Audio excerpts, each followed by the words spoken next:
Voilà, j'ai eu quelques questions, donc j'aime bien les répercuter après. Donc n'hésitez pas à continuer comme ça. Pour la mi-session, donc ça s'approche évidemment.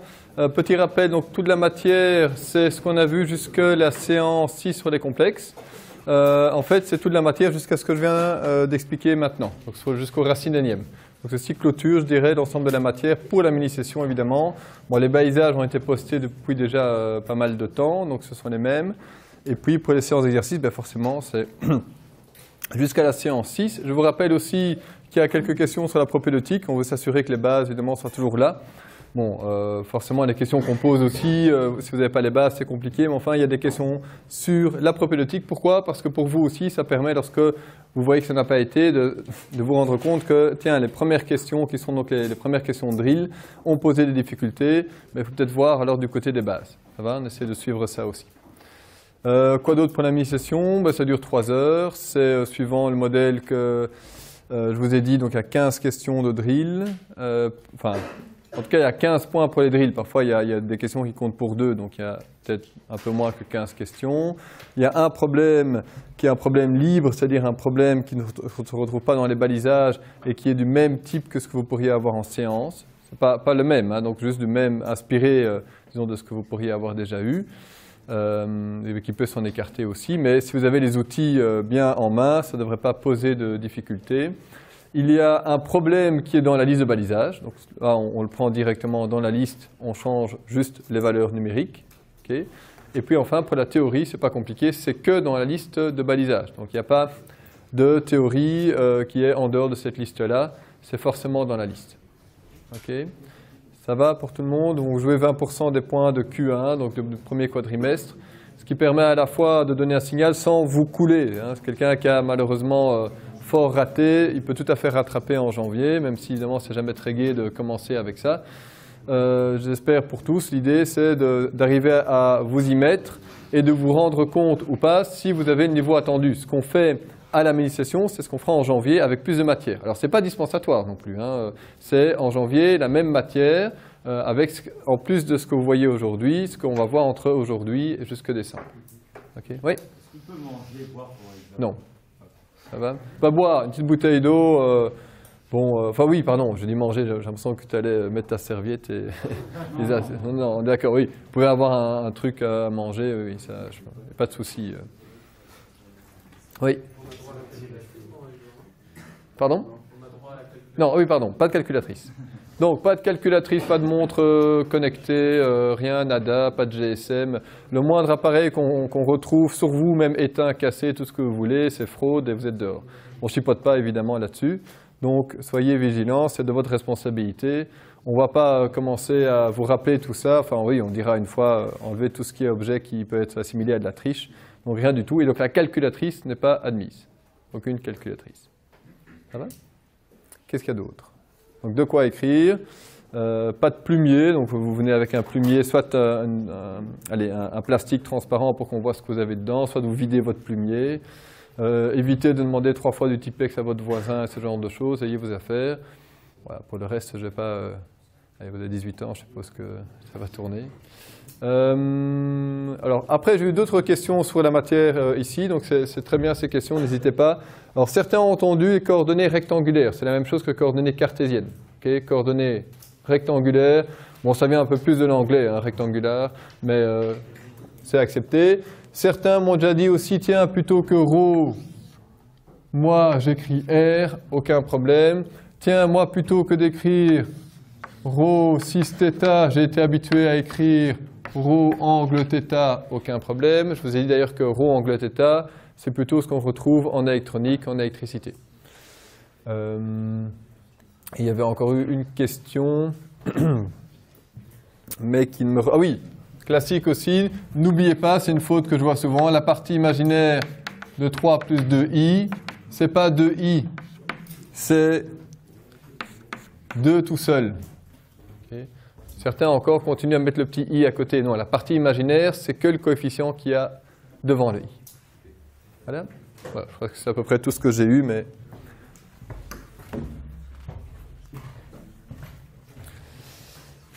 Ok, bon, bah, sur les racines, on a terminé de faire le tour et on peut passer au point suivant qui est l'exponentielle complexe.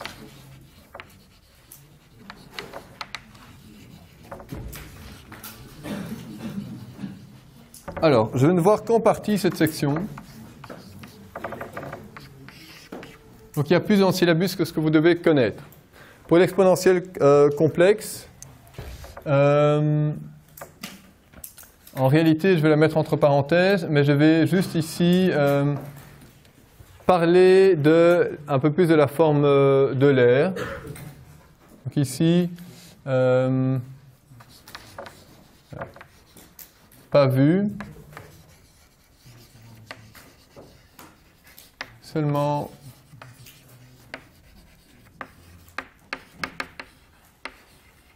la forme d'Euler, mais ce qui est assez réduit par rapport à tout ce qu'on peut dire sur ce qu'on appelle l'exponentielle complexe. Donc je ne le vois pas, l'exponentielle complexe, soyons clairs. Alors par contre, la forme d'Euler, pourquoi j'en parle? Parce que je dis un petit mot, malgré tout dans la forme d'Euler, il y a de l'exponentielle qui apparaît. Et j'en profite pour faire un petit rappel avec les polynômes de Taylor qui font un lien avec cette fameuse forme. Donc c'est plus ici pour faire un petit lien, un petit rappel. Ça ne va pas être utilisé au niveau calcul. Mais donc, petit rappel. Premier rappel. Vous savez que E, I, θ, j'ai encore écrit tout à l'heure, c'est la même chose que cos θ plus I sin θ. Et E, I, θ, c'est précisément ce que Euler a proposé comme écriture. Okay.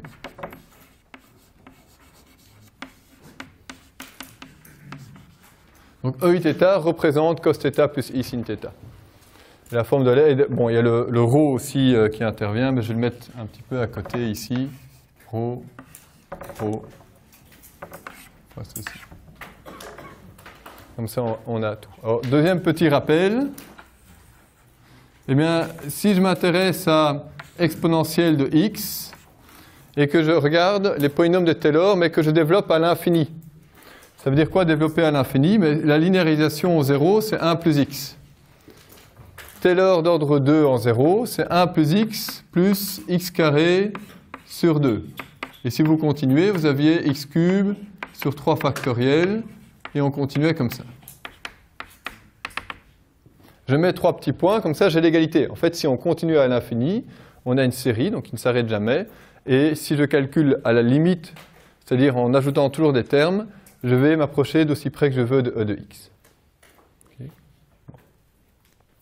D'ailleurs, c'est une manière pour calculer E, donc la fameuse constante, 1, 2,718, 2, 8 et tous les autres. Vous remplacez x par 1 et vous calculez 1 plus 1 plus 1 demi plus 1 sixième plus 1 24e et tous les autres.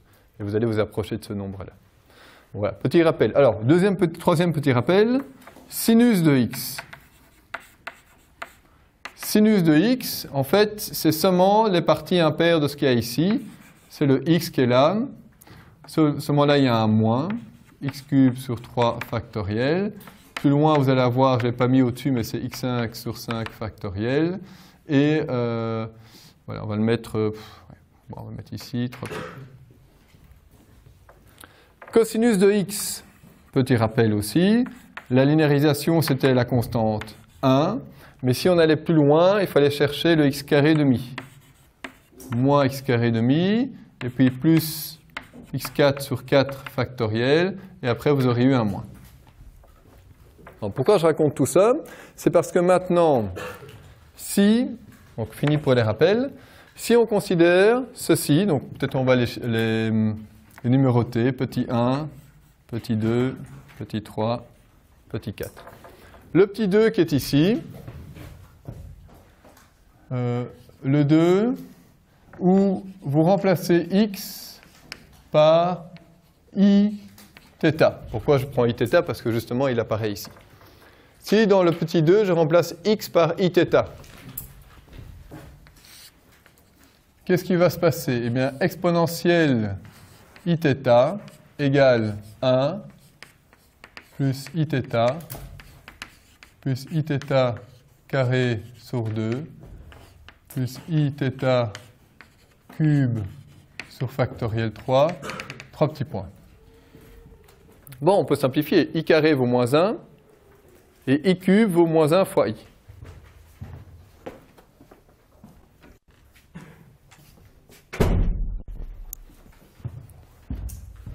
Donc on continue ici.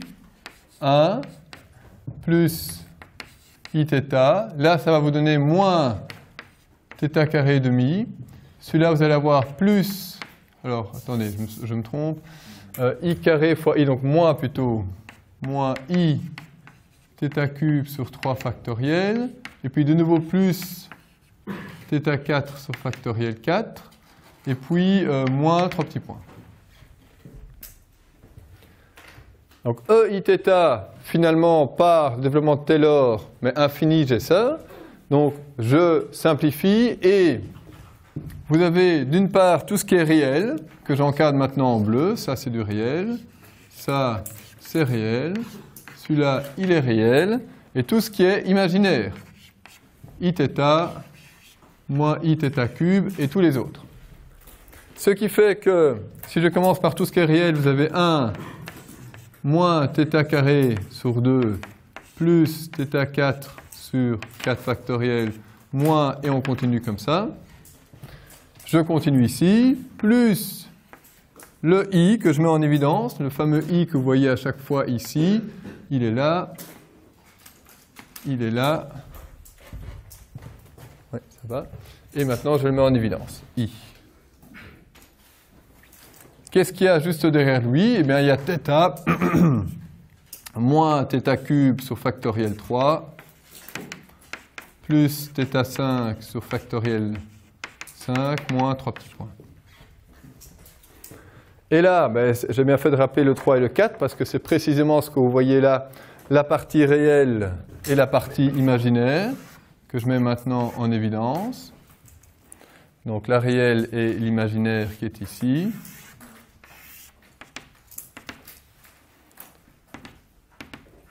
Correspondent pour le premier à le cosinus de θ et pour le deuxième le sinus de θ. Voilà, petit lien qui est plus, j'ai envie de dire, une manière de faire des rappels et alors de montrer que ça se tient bien. Donc il y a aussi ce lien assez joli pour la forme de l'air, ρ e i θ, finalement c'est assez logique puisque e i θ c'est effectivement cos θ plus i sin θ, mais pas juste parce qu'on a décidé que, mais aussi parce qu'il y a toutes sortes de liens qui tiennent, dont celui qui est exposé ici. Donc le cos θ n'est rien d'autre que ce que vous voyez un peu plus haut, que j'ai encadré en bleu, et ceci pour le sin θ. Alors, autre chose aussi qui fait que cette forme-là est appréciable, je l'avais déjà dit pour le fois, mais c'est aussi vrai pour la puissance et la racine. Donc on a vu que pour z exposant n et aussi pour z exposant 1 sur n, donc la puissance et la racine, vous aviez deux formules, la formule de Moivre et formule pour les racines.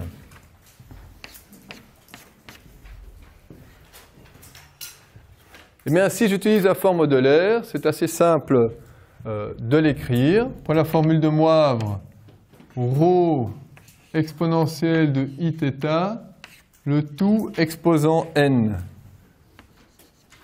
Eh bien, de nouveau, sans avoir entendu parler des nombres complexes, si je vous avais demandé ça, vous auriez naturellement écrit que le n peut être distribué sur le ρ, qui est en fait le module, et le n va multiplier l'exposant, e, i, n θ, et en fait, en écrivant ça, vous auriez écrit la formule de Moivre. Alors, presque la même chose lorsqu'on considère la racine énième. Je rappelle que exposant 1 sur n, c'est la même chose que la racine énième. Et bien, dans ce cas-là, vous auriez écrit ρ exposant 1 sur n, et vous auriez divisé EIθ par n. Mais à cela, il faut rajouter justement les énièmes de tour. Et donc ça, vous n'auriez certainement pas pensé, puisque ça n'a rien à voir avec ce qu'on fait d'habitude. Et donc plus 2κ divisé par n. N'oubliez pas la parenthèse, parce que tout ça, c'est devant le i, avec k, qui est une valeur entière entre 0 et n-1. Voilà. Encore un peu de rappel finalement, mais avec cette forme modulaire. Oui. Donc ce que j'ai écrit FDM, c'est pour formule de Moivre. J'avais donné cette abréviation. Et FR, c'était pour les formules sur les racines, le calcul des racines. Donc quand j'avais exposé ici alpha égale et phi égale, j'avais écrit à droite f.r. Donc c'est pour faire référence à ces deux formules-là. Okay? Formule des racines. Alors maintenant, vous devez être résistant aux notations, c'est-à-dire que puisqu'on m'a posé la question pendant l'interruption de cours, en fait, quelle serait l'écriture de ces formules maintenant si j'utilisais la notation des électriciens, hein? Donc, ou encore, si maintenant je m'intéresse à ρ angle θ et que tout ça est calculé exposant n, mais ça va devenir ρ n θ. Une fois que vous avez bien compris où est le module et où est l'argument, les notations, c'est juste la manière dont vous allez respecter une certaine syntaxe. Et si jamais je m'intéresse maintenant à ρ angle θ et je veux connaître les racines énièmes, eh bien, ρ racine énième angle θ divisé par n plus 2κ sur n.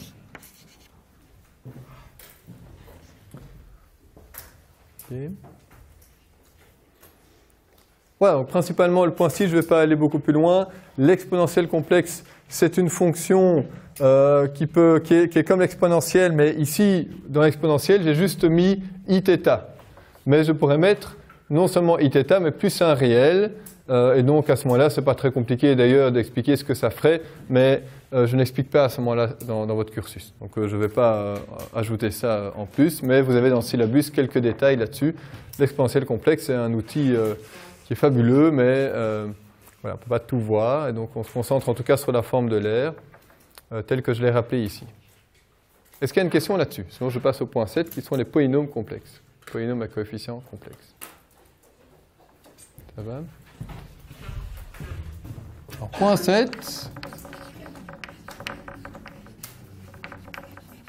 Les polynômes à coefficients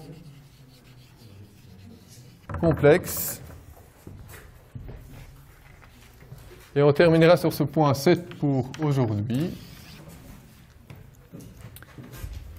Bon, jusqu'ici, et c'est là où on a une nouveauté, vous avez vu des fonctions qui prennent un réel, qui donnent un réel. La nouveauté ici, puisque maintenant on a un nouvel ensemble que sont les nombres complexes, on peut faire des opérations dessus, donc de plus moins fois. Avec plus moins fois, on peut faire n'importe quel polynôme à coefficient complexe. Eh bien, on va considérer une famille de fonctions, les polynômes, qui peuvent manipuler des nombres complexes. Okay. Donc, un polynôme, donc définition ici.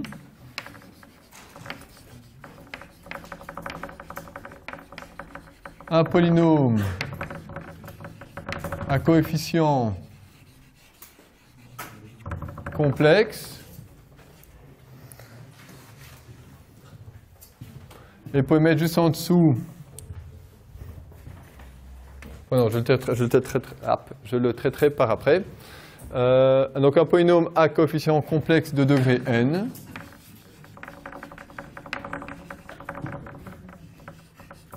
Et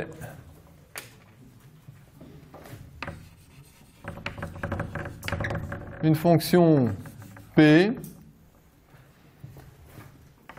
Alors, un polynôme à coefficient complexe, rajouter aussi à variable complexe, comme ça il n'y a pas d'ambiguïté.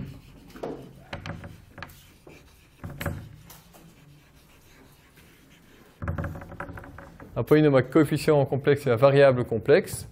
C'est une fonction de la forme, on va le nommer P, qui met au départ, vous lui donnez à manger une variable complexe, elle vous renvoie un élément dans les complexes, on note ça en général Z, et on l'obtient en appliquant l'expression qu'il y a dans P, P de Z.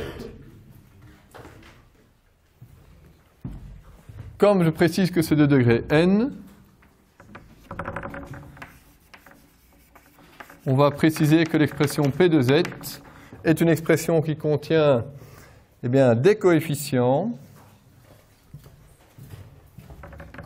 complexes. Donc vous allez avoir ici AN fois Zn. Puis le suivant, forcément, on va décrémenter, donc AN-1 fois Zn-1. Et on continue comme ça, je continue ici en dessous, plus 3 petits points, plus A1 fois Z, plus le dernier qui est A0. Le n que vous avez ici, c'est parce qu'on considère que c'est de degré n. Qu'est-ce qu'on a ici pour les coefficients? Eh bien, vous avez que tous les coefficients A, indice I, sont des coefficients qui appartiennent au complexe. Et en particulier, le coefficient devant Zn, donc nommé An, n'est pas égal à 0, sinon on n'aurait pas du degré n.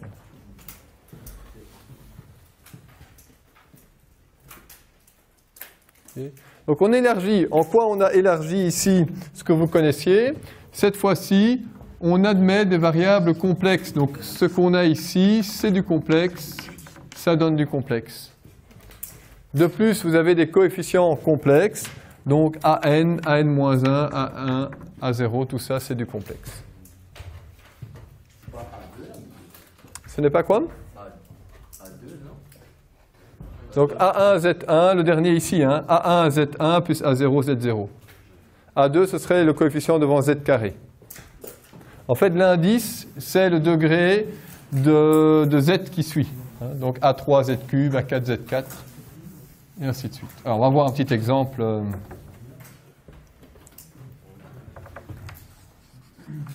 Exemple. P de Z est égal à 2Z carré moins I fois Z plus 3 plus I. Alors, vous pourriez être étonné par l'exemple parce que les coefficients de cet exemple-là, vous pourriez me dire, oui, mais tout n'est pas complexe. C'est souvent quelque chose que j'entends quand je donne ça. On me dit, oui, mais tous les coefficients ne sont pas complexes. Donc, les coefficients, les voici. Alors, quand on dit que les coefficients sont complexes, ça n'impose pas qu'ils soient non réels. Je vous rappelle que les complexes incluent les réels. Donc, si je vous donnais un polynôme avec que des coefficients réels, ça reste des coefficients complexes. Donc, je ne suis pas ici en train de contredire ce qui a été mis là-bas. Alors, ce polynôme-là, vous voyez qu'en fait, il y a bien 3 coefficients complexes.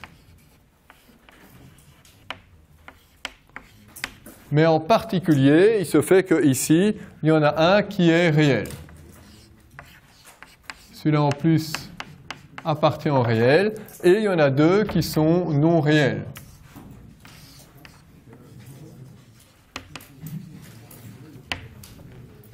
Voilà, si on voulait préciser, effectivement, dans ces coefficients, certains sont réels, d'autres sont non réels. Mais ils sont tous complexes. Complexe, il englobe tout.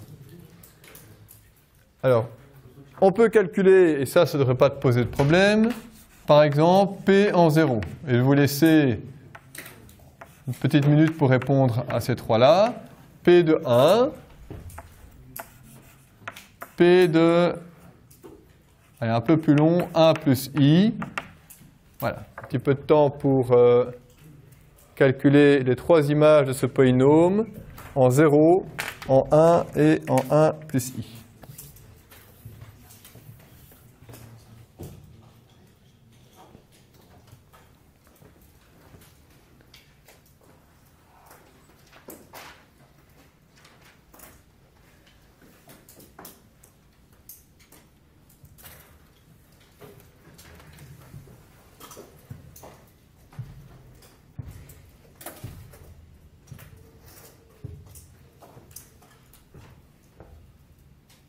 Vous remplacez z par 0, par 1 plus i, ça devient du calcul de base, mais je pense que c'est toujours bon de réentraîner les bases.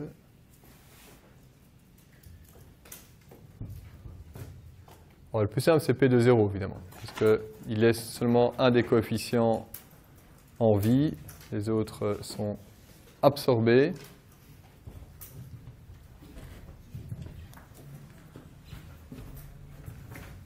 J'espère que pour le premier, le 3 plus i sort assez rapidement.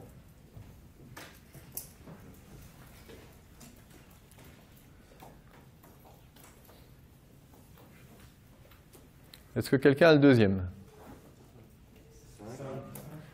Donc, en effet, 5. Moins i plus i, donc forcément ça s'annule. Est-ce que quelqu'un aurait déjà le troisième? 4 plus 4i. Il y en a plusieurs qui ont ça. Alors évidemment, ce qui est un peu plus long, c'est 1 plus i au carré. Alors pour celui-là, peut-être, je vais faire le calcul ici entre parenthèses. Donc on a 2 fois 1 plus i carré, moins i fois 1 plus i, plus 3 plus i. Ok, bien, donc ça a été, ceux qui sont arrivés jusque-là, vous avez été rapides. Alors 1 plus i au carré, pour celui-là, c'est 1 plus 2i moins 1, plus i carré, donc moins 1. Donc, on a finalement les 1 qui se simplifient. Le 1, le moins 1. On a 4i. 4i moins i, ça fait 3i. 3i plus i, ça fait bien 4i. Et pour le reste, vous allez avoir moins i carré, ça fait plus 1 plus 3, ça fait 4. Ok, donc c'est correct. Alors, ce qui est embêtant avec les polynômes complexes, c'est qu'on ne peut pas les représenter facilement. Pourquoi? Parce que quand on avait des polynômes à variables réelles, eh bien, vous aviez pour la représentation un axe où vous mettiez x et un axe où vous mettiez y. Maintenant, c'est plus possible. Vous avez besoin du plan complexe, comme ceci, et éventuellement, vous répétez le plan complexe. Pourquoi? Parce que vous avez les points de départ qui sont 0, 1, 1 plus i que vous pouvez placer. Le point 0 est là, le point 1 est là, et le point 1 plus i est ici. Donc voici 0, 1, 1 plus i. Et donc vous voyez que j'ai besoin déjà de tout un plan pour représenter ce que j'ai au départ. Pardon.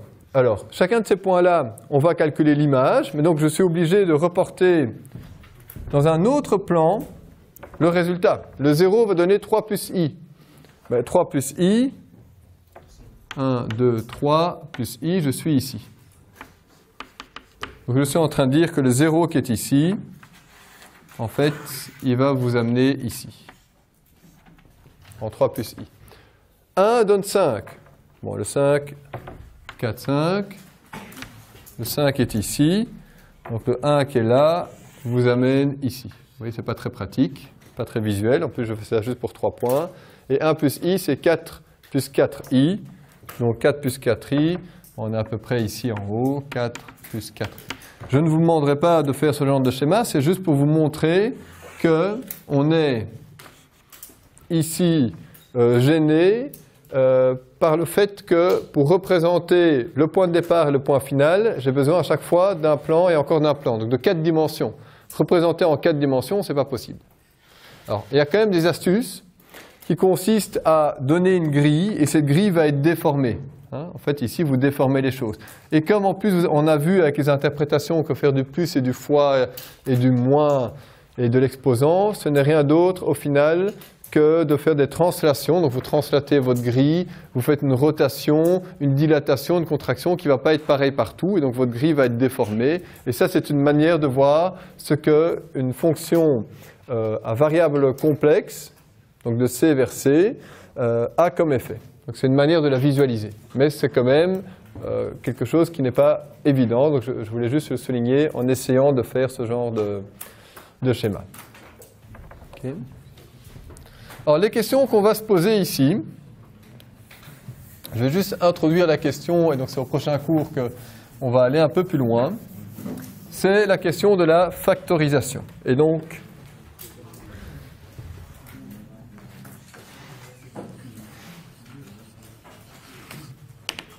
vous êtes tous capables maintenant de calculer l'image en un point. Vous avez compris qu'il suffit de appliquer les opérations de base pour y arriver. Le rappel que je veux faire ici, c'est un rappel sur la factorisation. Donc le rappel, c'est que pour factoriser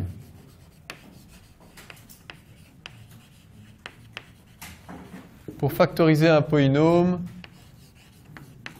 P de x. Alors, comme c'est un rappel, ici, je parle d'un polynôme dans les réels. Polynôme P de x dans R. Qu'est-ce que vous deviez faire? Petit 1. Eh bien, et voilà, il fallait regarder les racines. Donc, il fallait factoriser autour de chaque racine.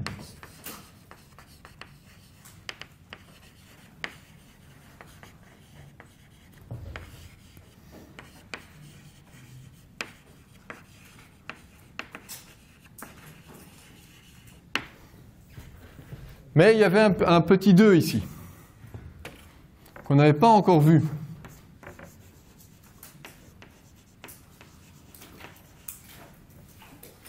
Et c'est ce petit 2-là qu'on va essayer de trouver.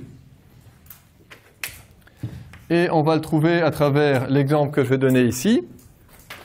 Donc, imaginons que comme polynôme,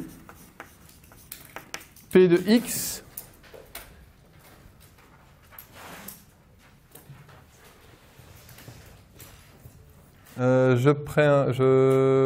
je prends ici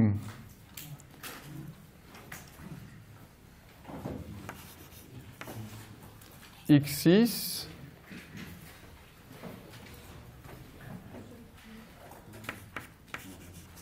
plus x4 moins x carré moins 1.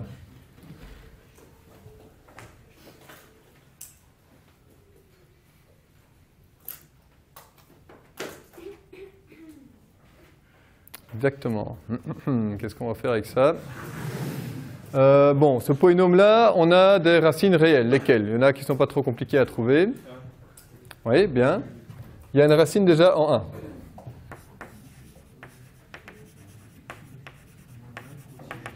Exactement.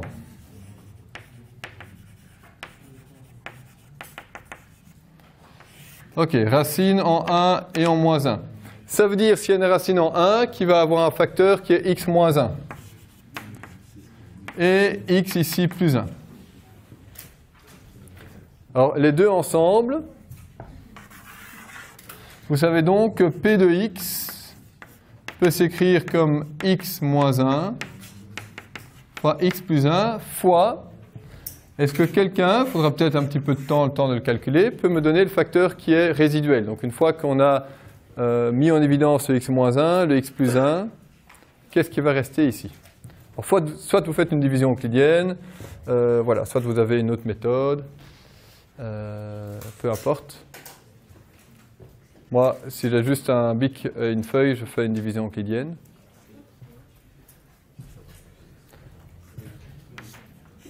Donc, la division euclidienne, si vous la faites, il s'agit de prendre x exposant 6 plus x exposant 4 moins x carré moins 1 divisé par le produit des deux, donc par x carré moins 1. On a x exposant 4 moins 3x carré. Non. Non, ce n'est pas x exposant 4 moins 3x carré. Non, mais il y a un autre. Oui, même. Il n'y a pas de x carré. X exposant 4. Oui. Ok.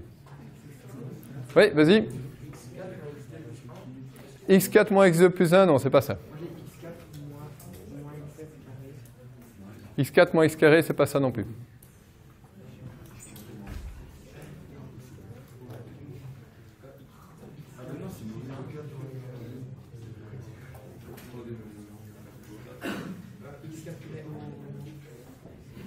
La réponse va être x4 plus 1, il va nous rester un reste de... Ah, normalement, il n'y a pas de reste, hein, parce que si on divise... Parce que 1 est bien racine, moins 1 est racine, donc forcément ce polynôme est divisible par x moins 1 et par x plus 1, donc il doit être divisible par x carré moins 1.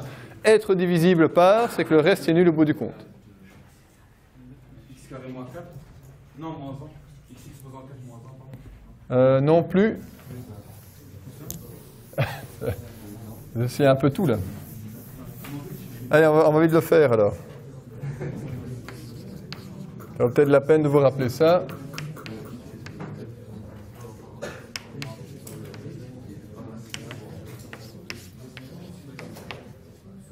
Alors, pour avoir du x6, je mets du x4. x4, ça vous fait x6 moins x4. On soustrait somme.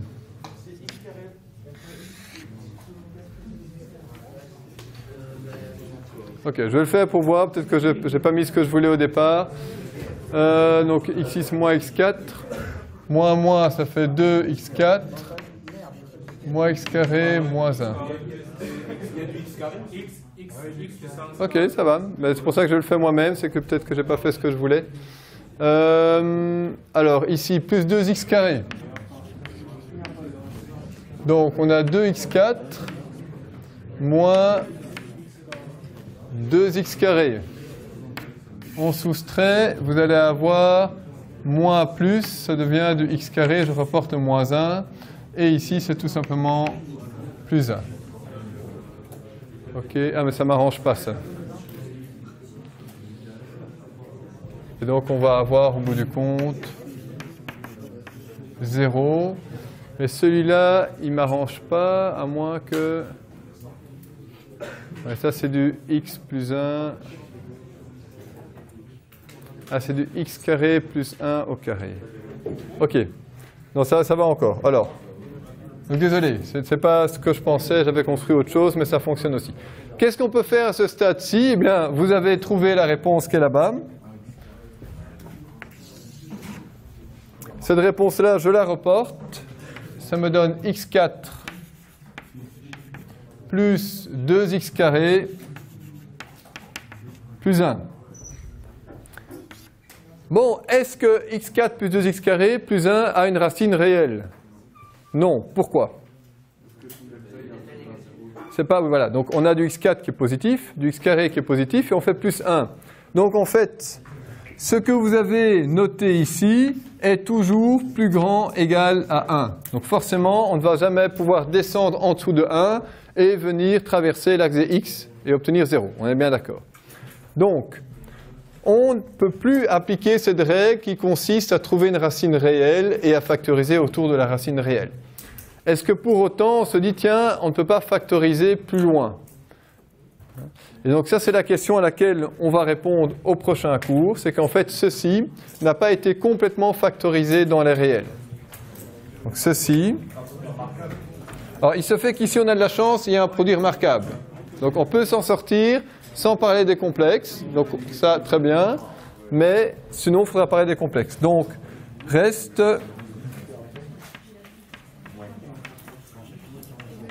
à factoriser dans R. Alors, d'accord, on peut encore le faire, peut-être que certains ont vu que c'était un produit remarquable qui n'est rien d'autre que x carré plus 1, le tout au carré. Donc, effectivement, on va l'écrire du coup, puisque vous l'avez trouvé. En fait, c'est égal à x carré plus 1 fois x carré plus 1. Ok, vous êtes fort. Vous avez trouvé sans utiliser les complexes. Alors, puisque vous êtes si fort,